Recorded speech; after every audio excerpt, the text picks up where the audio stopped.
असा एक महिना आहे की या महिन्यामध्ये भरपूर प्रमाणामध्ये ऊन असतं आणि आपण बऱ्याचशा गोष्टी वाळवणाच्या बनवत असतो किंवा बऱ्याचशा गोष्टी सुकवत असतो। तर मी घरामध्ये काय काय बनवलेलं आहे अशी बरीचशी माहिती आणि अन्नपूर्णा मातेची पूजा कशा प्रकारे केलेली आहे, अन्नपूर्णा मातेचं महत्त्व आणि मी शुक्रवारी काय काय करत असते अशी बरीचशी माहिती आपण आजच्या या व्हिडिओमध्ये बघणार आहोत। तर नमस्कार, आपल्या चॅनलमध्ये सगळ्यांची मनापासून खूप खूप स्वागत आहे। रामकृष्ण हरी माऊली। तर बघा, मी जे काही निर्मल्य निघतं किंवा झाडांचा पालापाचोळा असतो किंवा आपण जो म्हणजे भाजीपाला जो खराब झालेला असतो टाकून न देता अशा प्रकारे मी उन्हामध्ये सुकवून ठेवलेला आहे आणि मोठी बरणी भरून ठेवलेली आहे। आता ही सर्व तयारी मी पावसाळ्याच्या दृष्टीने केलेली आहे। ज्यावेळेस मी नवीन झाडं लावणार आहे त्यावेळेस कुंडीमध्ये खत म्हणून याचा उपयोग करणार आहे। तर बघा, असा दिवस आमचा चालूच होता, त्याच्यामध्ये डीमार्टला आलेलो आहोत। तर डीमार्टमधून मला काय खरेदी करायचं आहे तर खूप महत्त्वाची वस्तू ते म्हणजे बेडशीट घ्यायचे होते, कारण मी बरेचसे आधी घेतले होते पण कॉस्टली घेऊन सुद्धा त्यांचा कलर अजूनही जात आहे। तर म्हटलं चला आपण डीमार्टला जाऊन तिथून खरेदी करूया। तर बघा, मी बरेचशी बेडशीट इथून खरेदी केलेली आहेत आणि काही वस्तूसुद्धा घेतलेल्या आहेत। तर हातरुमालसुद्धा घेतलेले आहेत आणि अगदी हातरुमालसुद्धा छान निघाले आणि हे जी बेडशीट आहेत ना तर हे सुद्धा खूप छान निघालेले आहेत, कारण मी आणल्या सगळ्या वस्तू धुवून घेतल्या। ही बेडशीटसुद्धा मी पाण्यातून काढले तर एकाही बेडशीटचा कलर गेलेला नाही आणि कॉटन आहेत त्याच्यामध्ये आणि डिझाईन कॉम्बिनेशन अगदी सुंदर आहेत आणि जीही खरेदी केली ना ती अगदी छान निघाली। म्हणजे मला सुद्धा खूप भारी वाटलं। रिजनेबल रेटमध्ये आपल्याला अशा छान छान वस्तू मिळू शकतात।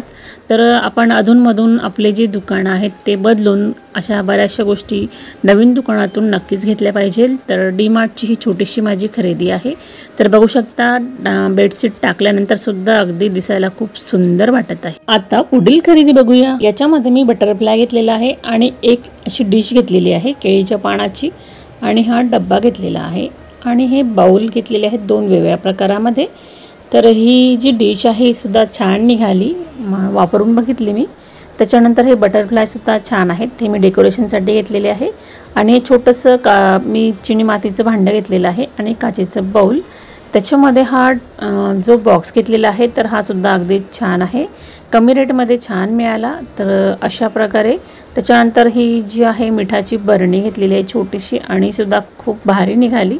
तर मी आता रेग्युलरमध्ये वापरत आहे। तर हे जे पॉट घेतलं त्याच्यामध्ये बघा मी अशा प्रकारे स्नेक प्लांट लावलेला आहे आणि आहे ना दिसायला सुंदर।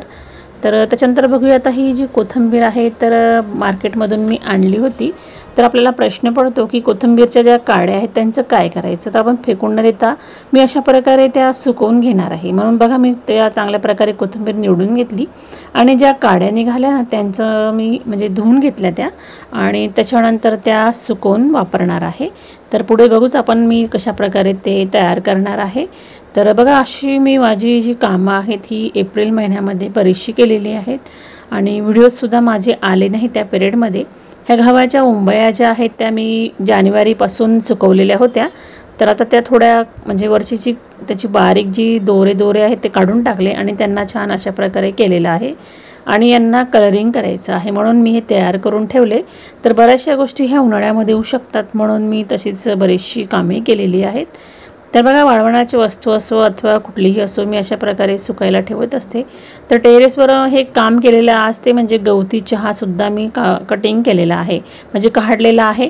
तर तो कशासाठी काढणार आहे आपण पुढे बघूच। तर मला चहासाठी मसाला बनवायचा होता, तर मी तो कसा बनवलेला आहे हे सुद्धा आपण आता पुढे बघणारच आहोत। तर अशा प्रकारे गवती चहा काढून घेतला। तर गार्डनमध्ये आपल्या जर अशी जी भाजीपाला म्हणा किंवा इतर झाडं जर लावली तर ती आपल्याला उपयोगी पडू शकतात। तर कैऱ्यासुद्धा बघा अशा प्रकारे काही निघाल्या त्या काढून घेतल्या आणि त्यांचं आता पुढे मी काय करणार आहे तर कैऱ्या छान स्वच्छ धुवून पुसून घेतलेल्या आहेत आणि त्यांची सालं काढून घेतली। त्याच्यानंतर अशा प्रकारे बारीक किसून घेतलेला आहे। तर बघा, ही जी कामं आहे ही सुद्धा उन्हाळ्यातच होऊ शकतात, कारण इतर दिवस आपण करू शकत नाही, कारण चांगल्या उन्हाळा जो असतो ना त्यामध्येच हे उन्हामध्ये आपण वाळवण करतो आणि ते छान वाळले म्हणजे आपण त्याचा वर्षभर उपयोग करू शकतो। तर ही घाणसुद्धा मी फेकणार नाही, हे सुद्धा मी सुकायलाच टाकणार आहे आपल्या स्लॅबवर। तर अशा प्रकारे बघा, हे सगळं काही तयारी माझी सुरूच होती। तर म्हणूनच खरं एवढे दिवस व्हिडिओही नव्हते आणि काही करताही येत नव्हतं मला। त्याच्यानंतर गवती चहा अशा प्रकारे कट करून घेतलेला आहे आणि चला आता टेरेसवर बघूया मी काय काय सुकायला टाकलेलं आहे। तर अशा प्रकारे बऱ्याचशा गोष्टी टाकलेल्या आहेत. गवती चहा वगैरे मी बराचसा घरामध्ये सुकवला आणि असा सावलीमध्ये सुकवलेला आहे. तर झाडांना बघा मी जी खतं वापरते त्यामुळेच माझे झाडं अशी सुंदर दिसतात आणि त्यांना फुलंही छान छान येत असतात. त्याच्यानंतर जे इथे डेकोरेशन केलेलं आहे बऱ्यापैकी, तर जे दगडं वगैरे आहेत इथे छोटे छोटे तुम्हाला दिसत असतील, त्यांनासुद्धा छान डिझाईन कलर केलेला आहे. तर हे माझ्या मुलींनी केलेलं आहे. तिने छोटे छोटे तिथे किडे तयार केले किंवा बाकीचे जी कलरिंग वगैरे काम असं केलेलं आहे. तर सुट्ट्यांमध्ये आपण काय करत असतो की उन्हाळ्यामध्ये अशी बरीचशी कामं आपण करू शकतो. तरी मला कलरिंगचं काम भरपूर करायचं होतं, पण ते शक्य झालं नाही कारण वेळच पुरत नव्हता. तर अशा प्रकारे कलरिंगचं काम इथे छोटंसं केलेलं आहे आणि डेकोरेशन अगदी छान झालं. तर मी ज्या कैऱ्यांचं किस सुकवलेला होता तो चांगल्या प्रकारे सुकवून झालेला आहे. साधारणतः 2 दिवस लागले मला. अशा प्रकारे तो तयार झाला. त्याच्यानंतर बारीक मी पावडर तयार करून घेतलेली आहे. तर बघा आपण ज्यावेळेस उन्हाळ्यामध्ये पन्हं करून पितो किंवा सरबत पितो आपण कच्च्या कैरींचं, तर मी अशा प्रकारे कच्च्या कैरीचं बारीक पावडर बनवून ठेवलेली आहे. तर आहे ना चांगली भारी आयडिया ही सुद्धा. त्याच्यानंतर मिरचींचं मी काय केलेलं आहे, अशा प्रकारे हिरव्या मिरच्या स्वच्छ धुवून घेतल्या, कोरड्या पुसून घेतल्या आणि त्यांची बारीक बारीक अशा प्रकारे तुकडे तयार करून घेतले. तर याच्यामध्ये मी हळद आणि मीठ टाकणार आहे आणि एकसारखं हाताच्या सहाय्याने मिक्स करून घेणार आहे, चमचा न वापरता. तर बघा आपल्याला ज्यावेळेस आपल्याकडे मिरची उपलब्ध नसते किंवा आपल्याला वाटते की आता मिरची तळून खावी, तर आपण अशा सुकवलेल्या मिरच्यासुद्धा खाऊ शकतो. म्हणजे ते खिचडीसोबत म्हणा किंवा एखादी आपण वरण वगैरे केलं त्याला फोडणी देण्यासाठी वापरू शकतो, तडका देण्यासाठी ह्या मिरचीचा उपयोग करू शकतो किंवा तोंडी लावण्यासाठी, अशा बऱ्याचशा गोष्टींसाठी ही मिरची उपयुक्त पडू शकते. तर म्हणूनच मी ही आयडिया वापरली आणि अशा प्रकारे छान सुकवून बरणी भरून ठेवलेली आहे. त्यानंतर आज एक महत्त्वाचं काम करायचं होतं. तर काय झालं, काही कैऱ्या झाडांना मला थोड्या पिवळ्या वाटायला लागल्या. तर म्हटलं चला आपण त्या तोडून पिकवूया. तर बघा दरवर्षी आम्ही एखादा बॉक्स विकत आणतो आपण बॉक्समध्ये, अशा तर आणतोच, पण एखादी पेटी म्हणा आपण काही आणली तर त्याच्यामध्ये जे पालापाचोळा असतो किंवा त्या सुकलेल्या ज्या काड्या असतात त्या मी फेकून न देता राहू दिल्या. अशा प्रकारचे बॉक्स होते ते आणि त्यांच्यामध्येच मी यावर्षी काही कैऱ्या पिकायला टाकलेल्या आहेत. तर म्हटलं चला आपल्या घरच्या आंब्याला थोड्याफार लागल्या होत्या कैऱ्या, तर आपण त्या पिकून बघूया, म्हणून मी अशा प्रकारे त्या झाकून ठेवलेल्या आहेत. तर हे काम मी केलेलं आहे. त्याच्यानंतर बराचसा सब्जा लागलेला होता झाडांमध्ये आणि काही तुळससुद्धा भरपूर झालेली होती. आणि झाडं असं बघा कसं, म्हणजे ज्यावेळेस मंजुळा येतात तेव्हा झाड अगदी वेगळं दिसतं आणि सुकल्यानंतर तर ते मनाला प्रसन्न करत नाही. तर म्हणून मी याची कटिंग करणार आहे. तर मी सब्जा आणि तुळशीची कटिंग करून त्यांचं काय करणार आहे, तर बघा अशा प्रकारे मी बऱ्याचशा मंजुळा काढून घेतल्या आणि त्या छान उन्हामध्ये वाळवून घेणार आहे. तर अशा प्रकारे टोपलींमध्ये ताटांमध्ये मी बरंचसं म्हणजे सुकवायला ठेवलेलं आहे. तर हा सब्जा जो आहे यांच्या मी बिया काढून घेणार आहे आणि ह्या बिया आपण सरबतमध्ये वापरू शकतो. त्याच्यानंतर काही माती घेतली आणि मातीमध्ये धणेसुद्धा पेरलेले आहेत. तर हे पूजेचे धणे आहेत. अक्षय तृतीयेच्या दिवशी आपल्याला पूजेमध्ये धणे ठेवायचे होते विकत आणून आणि त्याच्यानंतर आपण दुसऱ्या दिवशी अशा प्रकारे ते पेरायचे होते. तर हे मी असं केलेलं आहे. तर हे स्वयंपाकामध्ये नंतर वापरणार आहे. गार्डन म्हटलं का झाडांना लागणारी जी विविध फुलं मनाला प्रसन्न करणारी असतात. आपण आपल्या बागेमध्ये अशी म्हणजे उपयोगी किंवा डेकोरेशनची म्हणा किंवा शोभेची झाडं अवश्य लावावी, यामुळे सुद्धा मनाला प्रसन्न वाटत असतं. त्याच्यानंतर बघा मी जे काही सगळं काही तोडलेलं आहे, ह्या वस्तू सर्व अशा ठेवल्या होत्या. तर आज आहे शुक्रवार आणि सध्या माझे वैभव लक्ष्मीचे उपवास सुरूच आहे. खरं तर मी रोज गॅसचं पूजन करते, परंतु महत्त्वाचा दिवस तिथी शुक्रवार जर असला तर आवर्जून जास्त प्रमाणामध्ये वेगळ्या प्रकारची पूजेची मांडणीही करत असते. तर बघा गॅसचं पूजन झालं आणि त्याच्यानंतर अशा प्रकारे जे काही दिवा वगैरे आहे तर मी एक साईडला ठेवून देते. यामुळे काय होतं, आपल्याला कुठलाही त्रास होत नाही आणि साईडला ठेवलेलं असतं आणि धूप लावल्यामुळे अगदी आपल्याला मनाला प्रसन्न वाटतं. तर चला आता मी दवाखान्यात चाललेली आहे. तर एक काम होतं दवाखान्यामध्ये, तर म्हटलं तिथूनच विचार केला की आपण मिरच्यासुद्धा घ्यायला जाऊया.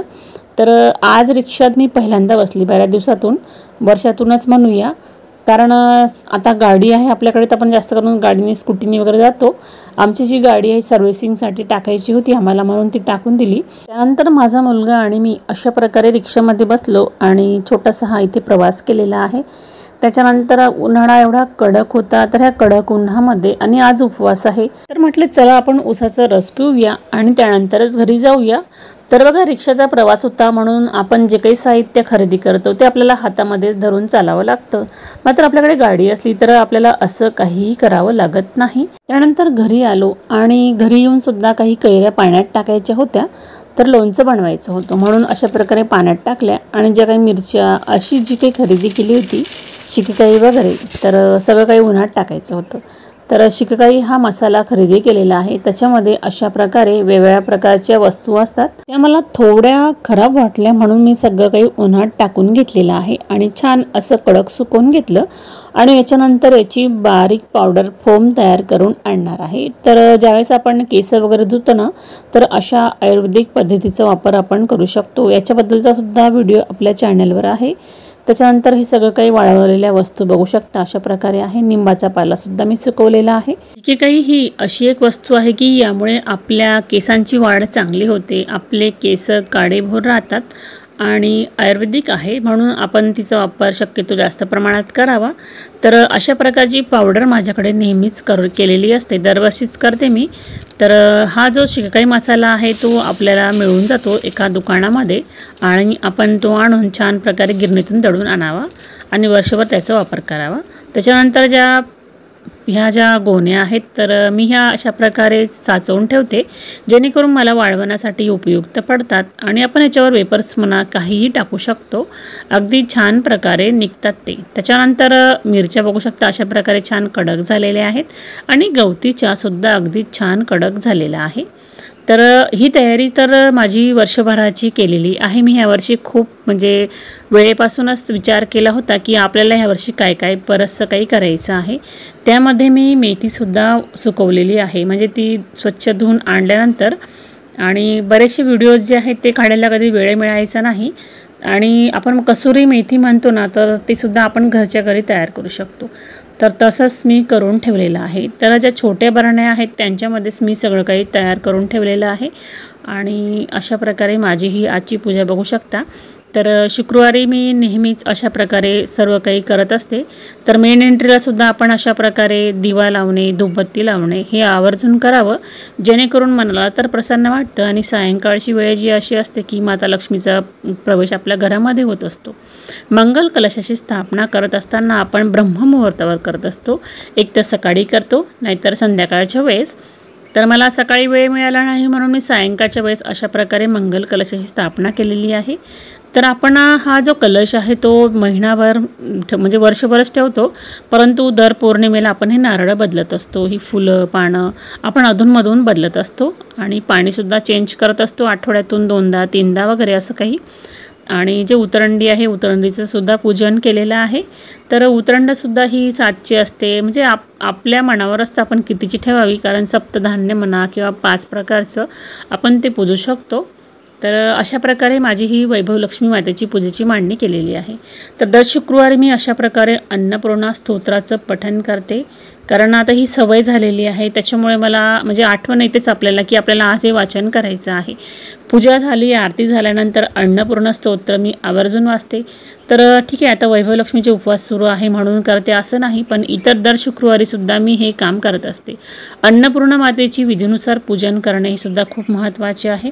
तर मी ती सुद्धा पूजन करत असते आणि अशा प्रकारे 8 दिवे इथे प्रज्वलित केलेले आहे, 8ही लक्ष्मींची नावरूपं घेऊन। तर अष्टलक्ष्मी म्हणून आपण यांना नमस्कार करून अशी ही छोटीशी पूजेची मांडणी इथे केलेली आहे। त्याच्यानंतर आपण लक्ष्मी अष्टक हे सुद्धा म्हणणं खूप महत्त्वाचं आहे। लक्ष्मी अष्टकाचे पाठ किती करावे बरं, तर 3 करावे, त्यापेक्षा जास्तही आपल्याला करता येतात, परंतु आपण रोज जर वाचन करायचं म्हटलं तर 3 वेळा वाचलं तरीसुद्धा चांगलं आहे। त्याच्यामध्ये सगळं दिलेलं आहे की 3 वेळा वाचल्याने काय होतं बरं, आणि लक्ष्मी अष्टक हे आपल्या घरामध्ये झालंच पाहिजे। तर बघा अशा प्रकारे शुक्रवारच्या सेवा आहेत मी ह्या नित्य नियमाने करते। जे काही कासवच्या खाली तांदूळ असतात किंवा कवड्यांच्या खाली तांदूळ ठेवतो आपण ते सुद्धा बदलणे, त्याचबरोबर कलशाच्या खालील तांदूळ बदलणे आणि आपली अन्नपूर्णा माता ज्या वाटीमध्ये ठेवलेली असते तांदळावर सुद्धा तांदूळ बदलून टाकणे, ह्या सर्व काही गोष्टी आपण शुक्रवारच्या दिवशी करू शकतो। शुक्रवार हा अन्नपूर्णा मातेला प्रसन्न करणारा असतो। या दिवशी आपण शिरा, खीर वगैरे असे गोड पदार्थ बनवून मातेला आपण ते नैवेद्य म्हणून अर्पण केले पाहिजे आणि मी ते नेहमीच करत असते। यापैकी मी काहीही गोड पदार्थ करते आणि तो आपल्या अन्नपूर्णा मातेला देत असते आणि हे सर्व काही करत असताना सुद्धा आपल्याला खूप छान वाटतं बरं का। तर अशा प्रकारे मी स्वयंपाक बनवलेला आहे। तर हा सात्विक आहार बनवलेला आहे, याच्यामध्ये कुठलाही कांदा लसूण टाकलेला नाही। तर अशा प्रकारचाच नैवेद्य देव हे स्वीकारतात असं म्हणतात, म्हणून आपण ते पालन करत असतो आणि तसंच मी केलेलं आहे। त्याच्यानंतर जे लोणचं बनवायचं होतं त्याची सुद्धा तयारी सुरूच होती। तर ह्या कैऱ्या ज्या आहेत थोड्याशा पिवळ्या पडल्या होत्या आणि तरीसुद्धा मी लोणचं तयार केलेलं आहे याचं, की असं नाही की पावसाळा लागल्यावरच आपण लोणचं टाकावं। लोणचं हे आपण कधीही टाकू शकतो कैऱ्या छान झाल्यानंतर। त्यानंतर हे अद्रक किसून ठेवलेलं आहे आणि कोथिंबीर स्वच्छ धुवून टाकली। तर कोथिंबीरसुद्धा मी सुकवून बारीक पावडर तयार करून ठेवणार आहे आणि अद्रक जे आहे तर पुढे बघूच आता मी त्याचा काय उपयोग केलेला आहे। तर ह्या कैऱ्या आहेत त्यांची सालं काढून घेतली आणि याचा मुरंबा तयार करणार आहे। त्याच्यानंतर पुढे बघू आपण मी जो मसाला तयार करणार आहे त्याच्यामध्ये कशाचा वापर करणार आहे, कोणकोणत्या गोष्टी टाकणार आहे। तर निंबाचा जो पाला आहे तो अशा प्रकारे छान वाळवून घेतला, बाकीचा मी शिकेकाईमध्ये टाकलेला आहे आणि बाकीचा आता मिक्सरमध्ये छान बारीक करून घेणार आहे आणि त्याची पावडर तयार करून घेणार। आपण आंघोळीच्या पाण्यामध्ये टाकून सुद्धा याचा वापर करू शकतो किंवा आपण केसांना ऑइल लावतो तर त्या ऑइलमध्ये वापरू शकतो। असं बरंचसं काही आपण या निंबाच्या पाल्यापासून तयार करू शकतो किंवा झाडांसाठी सुद्धा। या सगळ्या गोष्टी ज्या आहेत त्या चांगल्या कडक उन्हामध्येच करता येणाऱ्या होत्या, म्हणून मी सर्व काही केलेलं आहे। त्याच्यामध्ये सब्जा, तुळस, अद्रक हे सर्व काही छान कोरडं झालेलं आहे। कोथिंबीर बघू शकता आणि कोथिंबीरच्या दांड्या, त्याच्यामध्ये पुदिना आहे एका वाटीमध्ये। तर असं सर्व काही मी छान सुकवून घेतलेलं आहे आणि छोट्या बरण्या तयार केलेल्या आहेत, त्यांच्यामध्ये ह्या सर्व काही बारीक केलेल्या वस्तू वगैरे ठेवून देणार आहे। ज्यावेळेस आवश्यकता पडेल त्यावेळेस ते वापरणार आहे, अगदी ज्यावेळेस आपल्याकडे नसतात तेव्हा आपण वापरू शकतो। आता बघूया अद्रकच्या जे किस आहे त्याच्यामध्ये मी गवती चहा टाकलेला आहे, काही तुळस टाकलेली आहे आणि काही वेलची टाकलेल्या आहेत आणि अशा प्रकारे मिक्सरमधून छान हे सगळं काही बारीक करून घेणार आहे। तर हा एक मसाला मी तयार करून ठेवलेला आहे आणि याच्यामध्ये थोडीशी दालचिनीसुद्धा टाकणार आहे। तर ज्यावेळेस माझ्याकडे ह्या वस्तू उपलब्ध नसेल तर आम्ही त्यावेळेससुद्धा वापरू शकते। तुळस आणि तुळशीच्या काड्या ह्यासुद्धा उपयुक्त असतात। तर ह्या काड्या मी कार्तिक महिन्यामध्ये ज्यावेळेस आपण विष्णू भगवान यांना वात लावतो तर ती वात लावण्यासाठी ह्या काड्या मी तयार करून ठेवलेल्या आहे। त्याच्यानंतर निंबाचा पाला आहे तो अशा प्रकारे एका बरणीमध्ये भरून ठेवलेला आहे आणि छान कोरडा झालेला आहे बरं का। तो सुद्धा आंघोळीच्या पाण्यात सुद्धा आपण थोडी चिमूटभर टाकली तरी सुद्धा चालू शकतं। त्यानंतर हा सब्जा आहे, सब्जा सुकवून झालेला आहे, त्याच्यातील बिया काढून घेतल्या आणि बाकीचा जो सब्जा आहे त्याचा सुद्धा उपयोग करणार आहे। सब्जांच्या बिया आपण सरबतामध्ये टाकून पिऊ शकतो। सब्जा ही वनस्पती आपल्या शरीराची उष्णता कमी करण्याचं काम करतं। सब्जाचा जो वरचा भाग उरला होता तो मी अशा प्रकारे धूप टाकून मिक्सरमधून बारीक पावडर तयार करून घेतली। तर ज्यावेळेस मी घरामध्ये धूप वगैरे फिरवेल किंवा होम करेल तेव्हा वापरेल। जायफळसुद्धा मी अशा प्रकारे बारीक पावडर तयार करून ठेवलेली आहे। वेळच्या वेळी ह्या सर्व काही गोष्टी आपल्याला लगेच उपलब्ध होतील म्हणून सर्व तयारी केली। जाता जाता एक सांगावंसं वाटतं की जी तुळशी मी बारीक केलेली आहे ना तर अभिषेक करण्यासाठी मी तयार केलेली आहे। तर विष्णू भगवान यांचा आपण ज्यावेळेस पूजाविधी करतो ना तेव्हा त्यांचा अभिषेक करण्यासाठी खूप महत्त्वाची असते बरं का तुळस, म्हणून आपण अशा प्रकारे ते करू शकतो। अशी बरीचशी माहिती दिलेली आहे। तुम्हाला आजचा व्हिडिओ कसा वाटला, माझ्या आयडियाज कशा वाटल्या कमेंटमध्ये नक्की सांगा। मी जर आपल्या चॅनलवर नवीन असेल तर चॅनलला सबस्क्राईब करा। व्हिडिओ तुम्हाला थोडा जरी युजफुल वाटला असेल तर लाईक शेअर करा। आपण परत पुन्हा भेटू पुढच्या व्हिडिओमध्ये, तोपर्यंत धन्यवाद आणि काळजी घ्या बरं का। आणि आजच्या व्हिडिओला एक लाईक तर नक्कीच बनतं।